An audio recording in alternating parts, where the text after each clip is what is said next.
Hi, in this video I want to talk about the best affordable video camera for YouTube videos. This is the camera I've been using for most of my YouTube videos. This is the Panasonic GH4. It is a workhorse camera, and let's talk about it right now.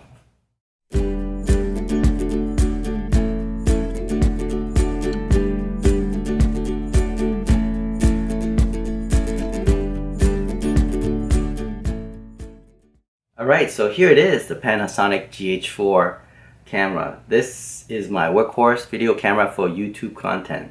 I depend 90% of the time on this camera. I'm currently filming with Sony a5000. That is usually my B camera, but because I'm showing you the Panasonic, I have to rely on this camera.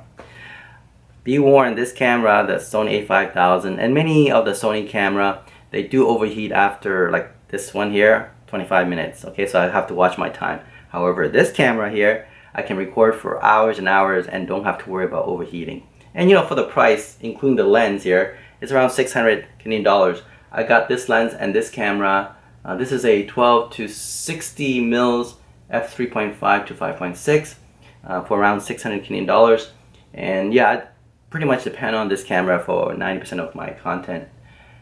I usually set this camera to 12 mils because it's very wide. It's equivalent to, I think, 24 mils full frame. So it's very wide open, and I can go in there and just rotate the barrel to do manual focus. I usually do on my YouTube video manual focus. And actually the aperture I set to 4 or 5, okay? But for this camera, because it's a smaller sensor, I usually set to 4. And then I'll set my shutter speed around 1/25 or 1/30. And for talking head like this is more than adequate. Okay, you don't need to set to 1/50. 1/25 or 1/30 is great. And as you can see on top here, I do have a LED light set up because, like I said, this Micro Four Third may not be as sensitive to light as a APS-C sensor, so that's why a light would help. And even with this Sony a5000, I do depend on the light as well. Okay, so you need to control your light and your surrounding. Anyway, this camera, why I like it a lot is, of course, you can see that there's a flip out screen right there, and it's reliable, right? It's bright enough and it can observe whether you're in focus or not, right? It's good enough, I would say. Then you look at the EVF, which I don't use as much. If you want to take a photograph, then there it is, right? It's there for you. But what I enjoy about this camera is all the buttons that it has. For example, it has a dedicated buttons for white balance, ISO, and exposure. And there's other unassigned function button which you can do yourself. So function 1, 2, and 3 there, and 4. Okay, and there is a record button there for videos, and a shutter button in front here. The dial button for different features, right? So there's a lot of button, even a rotating button here. So don't have to worry about there's not enough button. There's a lot. I think it's built for video cameras, portable ones. Now what I depend on, of course, is the battery for this GH4 is long lasting. Pretty much if you have fully charged this battery, it will last about 3 or more hours for recording videos. So that's great. In fact, when I have this battery fully charged, I can record about 3 sessions before I recharge it again. So I can do 3 YouTube videos before I charge this camera. Okay, so over 3 hours. That's amazing. Sony can only last maybe 80 minutes before it dies. So battery is great, and continuous recording, right? This camera can record forever depending on your batteries and your memory card. So that's great. You know, a lot of camera doesn't, especially the older one, right, can't do that. It's not just because they put the limit on it, because it also can overheat. Okay, this camera does not overheat, especially when you record in 1080p, which I usually do anyway. I record this camera at 1080p, and I also like the fact that there's different codec rates, right? For example, I set it to usually 50 megabits per second for 1080p, and that's good enough for me.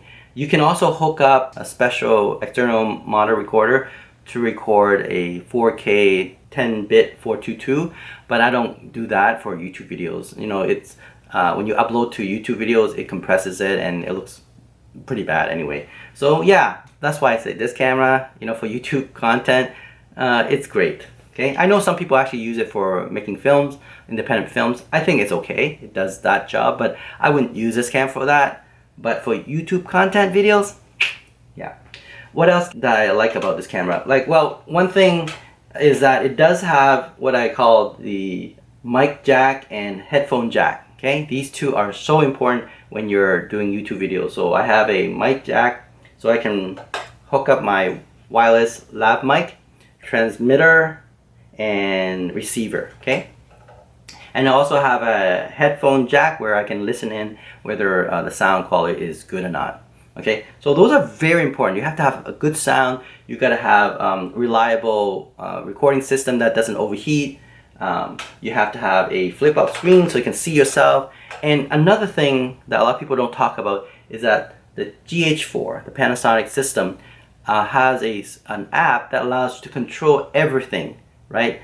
The exposure, the shutter, the ISO, and all that through a phone app. And by touch to focus, you can do that with the app as well. That's an amazing feature, and I think it's one of the system that I think even Sony or Fujifilm cannot do. Okay, but Panasonic does a really great job, especially GH4. I don't know about other newer Panasonic, but I would have to say the touch to focus.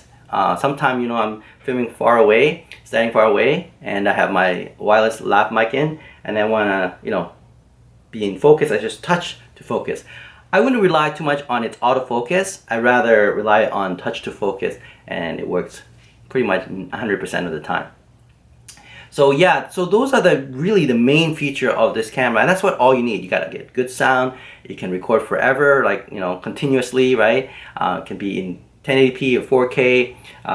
You have a special app that you control remotely. These are something that we don't really think about, but this camera can handle it. And all right, so just now the Sony a5000 overheated. See what I'm saying?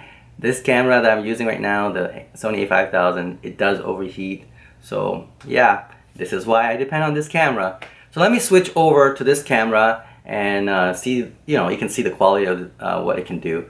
But yeah, I would say this camera does a great job for YouTube content, and I've been using for years. Let me switch over.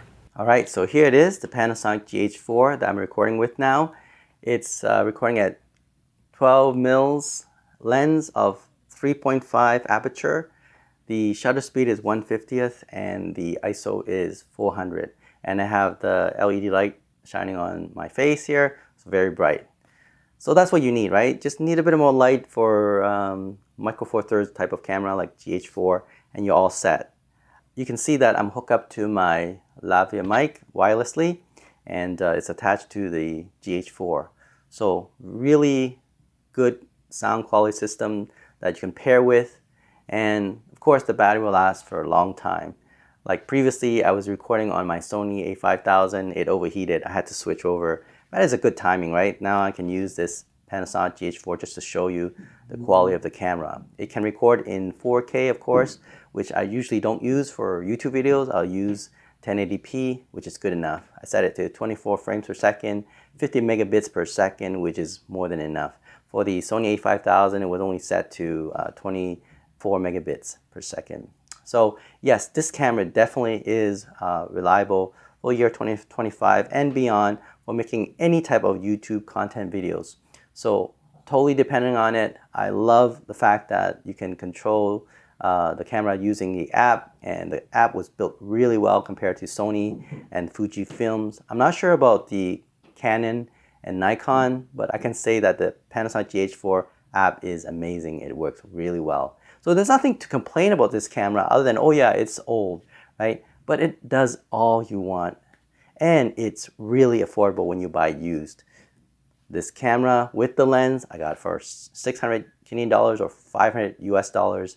And you know, if you depend your income on, you know, YouTube content, this is like a bargain. So anyway, thanks for watching. I hope you subscribe and give me a little heart of appreciation. I'll talk to you soon. Bye.